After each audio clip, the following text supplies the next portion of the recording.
പുതിയ വീഡിയോയിലേക്ക് സ്വാഗതം. ബിൽഡിംഗ് പെർമിറ്റുകൾക്ക് വേണ്ടി സങ്കേതം വഴിയായിരുന്നു പഞ്ചായത്തിലും മുനിസിപ്പാലിറ്റിയിലും പ്ലാനുകൾ സമർപ്പിച്ചിരുന്നത്. ഇനി മുതൽ KS സ്മാർട്ട് വെബ്സൈറ്റ് വഴിയാണ് ഇനി പ്ലാനുകൾ സമർപ്പിക്കുന്നത്. അതുകൊണ്ടുതന്നെ ലൈസൻസുള്ള എല്ലാ സിവിൽ എഞ്ചിനീയർമാരും നിർബന്ധമായും KS സ്മാർട്ടിൽ രജിസ്റ്റർ ചെയ്യേണ്ടതാണ്. KS സ്മാർട്ടിന്റെ EDCR വഴിയാണ് ഇനി പ്ലാനുകൾ സമർപ്പിക്കുന്നത്. എങ്ങനെയാണ് KS സ്മാർട്ടിൽ രജിസ്റ്റർ ചെയ്യുന്നത് എന്ന് നോക്കാം. ഗൂഗിളിൽ KS സ്മാർട്ട് എന്ന് സെർച്ച് ചെയ്യുക. സെർച്ച് ചെയ്യുമ്പോൾ ആദ്യം തന്നെ കാണുന്നത് KS സ്മാർട്ട് LSGD എന്ന പഞ്ചായത്തിന്റെ വെബ്സൈറ്റാണ്. ഇവിടെ ക്ലിക്ക് ചെയ്ത് വെബ്സൈറ്റ് ഓപ്പൺ ചെയ്യുക.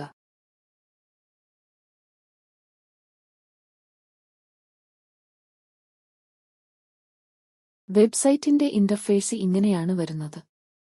റൈറ്റ് സൈഡിൽ മുകളിലായിട്ട് കാണുന്ന രജിസ്ട്രേഷൻ ലോഗിൻ എന്ന 2 ബട്ടണുകൾ ശ്രദ്ധിക്കുക. ഇതിൽ ലോഗിൻ എന്ന ബട്ടണിൽ ക്ലിക്ക് ചെയ്യുക. ഈ 3 ഓപ്ഷനിൽ ഏറ്റവും താഴെയുള്ള ഓർഗനൈസേഷൻ ലോഗിൻ എന്നതിൽ ക്ലിക്ക് ചെയ്യുക. പുതിയൊരു പേജ് ഓപ്പണായിട്ടുണ്ട്. റെഡ് കളറിൽ ഓർഗനൈസേഷൻ ഹൈലൈറ്റായി കാണിക്കുന്നുണ്ട്. ബിൽഡിംഗ് ലൈസൻസ് രജിസ്ട്രേഷൻ ഇവിടെ ക്ലിക്ക് ചെയ്യുക. ഇവിടെ ക്ലിക്ക് ചെയ്താൽ ലോഗിൻ എന്ന ഈ പേജിലേക്ക് എത്തും. രജിസ്റ്റർ അക്കൗണ്ട് എന്ന് ഈ ഓപ്ഷനിൽ ക്ലിക്ക് ചെയ്യുക. ഇവിടെ ലൈസൻസിൽ നൽകിയിട്ടുള്ള നിങ്ങളുടെ പേര് നൽകുക. യൂസർ നെയിം, മെയിൽ ഐഡിയാണ് നൽകേണ്ടത്. പാസ്വേഡ് നൽകുമ്പോൾ ക്യാപിറ്റൽ ലെറ്റർ, സ്മാൾ ലെറ്റർ, ഒരു സംഖ്യ, ഒരു ഡിജിറ്റ് ഇങ്ങനെയായിരിക്കണം പാസ്വേഡ് നൽകേണ്ടത്. മുകളിൽ നൽകിയ അതേ പാസ്വേഡ് തന്നെയാണ് ഇവിടെ നൽകേണ്ടത്. ഇവിടെ നിങ്ങളുടെ ഫോൺ നമ്പർ നൽകുക. ആധാർ കാർഡിലെ നമ്പർ തെറ്റുകൂടാതെ നൽകുക. ഗെറ്റ് OTP ഓപ്ഷനിൽ ക്ലിക്ക് ചെയ്താൽ ആധാർ കാർഡുമായി ലിങ്കായിട്ടുള്ള ഫോണിലേക്ക് ഒരു OTP വരും. ആ സംഖ്യ ഇവിടെ ടൈപ്പ് ചെയ്യുക. രജിസ്ട്രേഷൻ എന്ന ഈ ബട്ടണിൽ ക്ലിക്ക് ചെയ്യുക. ഇത്രയും ചെയ്താൽ രജിസ്ട്രേഷൻ സക്സസ്ഫുൾ എന്ന് കാണിക്കും. രജിസ്റ്റർ ചെയ്തു കഴിഞ്ഞാൽ നമ്മൾ എത്തുന്നത് LDMS എന്ന വെബ്സൈറ്റിന്റെ ഇന്റർഫേസിലേക്കാണ് വരുന്നത്. ലൈസൻസിയുടെ ഡീറ്റെയിൽസ് ആണ് ഇവിടെ നൽകേണ്ടത്. ഡീറ്റെയിൽസ് ആയി നമ്മൾ നൽകിയിട്ടുള്ള പേര്, phone number, email ID, Aadhaar number എന്നിവ ഇവിടെ കാണിക്കും. അടുത്തത് നമ്മൾ ഇവിടെ ആഡ് ചെയ്യേണ്ടത് പേഴ്സണൽ ഡീറ്റെയിൽസ് ആണ്. അതിനുവേണ്ടി പേഴ്സണൽ ഡീറ്റെയിൽസ് എന്നതിന്റെ നേരെ ഒരു പ്ലസ് ചിഹ്നം കാണാം. അവിടെ ക്ലിക്ക് ചെയ്യുക. ആഡ് പേഴ്സണൽ ഡീറ്റെയിൽസ് എന്ന ഈ പേജിൽ എന്തൊക്കെയാണ് ചെയ്യണമെന്ന് നോക്കാം. നിങ്ങളുടെ date of birth, gender, house name, city, district, post office, pincode ഇതെല്ലാം എല്ലാവർക്കും അറിയുന്ന കാര്യങ്ങളാണ്. ഇവ ടൈപ്പ് ചെയ്തു നൽകുക.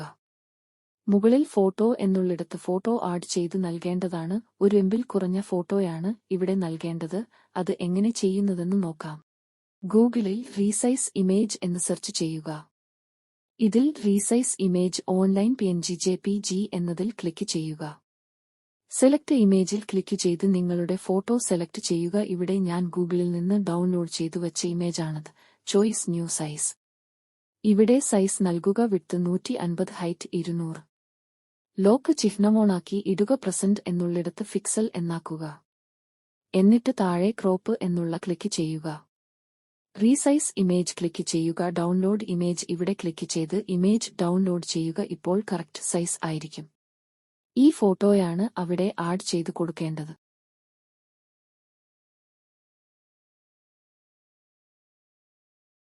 ലൈസൻസിയുടെ വിദ്യാഭ്യാസ യോഗ്യത വിവരങ്ങളാണ് ഇവിടെ രേഖപ്പെടുത്തേണ്ടത്. അതിനായി ക്വാളിഫിക്കേഷൻ ഡീറ്റെയിൽസ് നേരെയുള്ള പ്ലസ് ബട്ടൺ ക്ലിക്ക് ചെയ്യുക.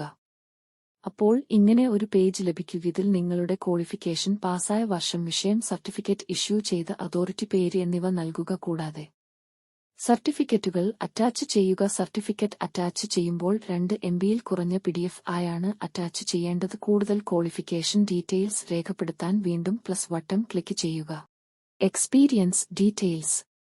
ലൈസൻസിയുടെ എക്സ്പീരിയൻസ് ആണ് ഇവിടെ ആഡ് ചെയ്യേണ്ടത്. ഇതിനായി എക്സ്പീരിയൻസ് ഡീറ്റെയിൽസ് എന്നതിന്റെ തൊട്ടടുത്തുള്ള പ്ലസ് ബട്ടണിൽ ക്ലിക്ക് ചെയ്യുക. ഇവിടെ എക്സ്പീരിയൻസ് കാലാവധി, ഏത് കമ്പനിയിൽ നിന്നാണ് എക്സ്പീരിയൻസ് ലഭിച്ചത്, അതിന്റെ പേര് എന്നിവ അപ്ലോഡ് ചെയ്യുക. മുകളിൽ കൊടുത്ത അതേ എക്സ്പീരിയൻസ് ഡീറ്റെയിൽസ് തന്നെയാണ് ഇവിടെയും നൽകേണ്ടത്. എക്സ്പീരിയൻസ് സർട്ടിഫിക്കറ്റ് ഇവിടെ അപ്ഡേറ്റ് ചെയ്യേണ്ടതാണ്. Licensee details.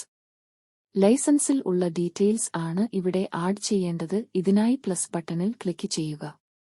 ലൈസൻസ് ഇഷ്യൂ ചെയ്ത ഡേറ്റ് ആഡ് ചെയ്യുക. ലൈസൻസ് നമ്പർ ആഡ് ചെയ്യുക. ലൈസൻസ് കാറ്റഗറി എന്നതിന്റെ താഴെ റെഗുലർ ലൈസൻസ് എന്നത് സെലക്ട് ചെയ്യുക.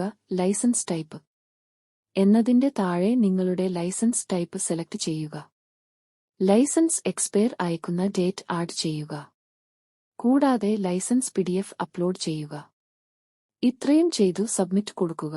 ലൈസൻസി വിവരങ്ങൾ ഏത് അതോറിറ്റിക്കാണ് അയച്ചത് ആ ഓഫീസിൽ നിന്നും 2 ദിവസത്തിനുള്ളിൽ അപ്രൂവ് അല്ലെങ്കിൽ റിട്ടേൺ ആയിട്ട് വരും. ഇതിന്റെ സ്റ്റാറ്റസ് അറിയാനായിട്ട് സ്റ്റാറ്റസ് എന്നതിന്റെ താഴെ ചെക്ക് ചെയ്താൽ മതി.